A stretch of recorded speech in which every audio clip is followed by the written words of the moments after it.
Mama yangu kanipa usia. Kaniambia mwanangu, tafuta hela. Tembea asiyekuwa na hela, huyo atapendwa tu na mama yake. Babu zangu. Oya wanangu, maisha yanaenda kasi sana. Yaani siwezi kuamini hata siku moja kama kuna siku itakuja kutokea.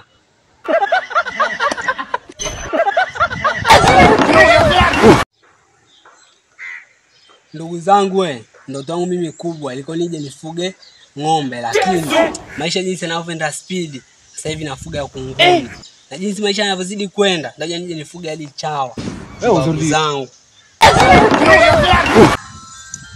Aise oya, wanangu wa Makonde. Yaani Makonde niweka tuweke. Toka Zigo na kuja Zigo. Alitoka Kajala, kaja wengine wakina Posh Queen huko. Lakini sasa hivi katuletea sasa hivi Zigo sasa hivi la Uturuki. Zigo baba hilo alitingishiki. Yaani mtu akienda hivi, yaani unaweza kujua kwamba kama ni kamti kama kanasogezwa hivi.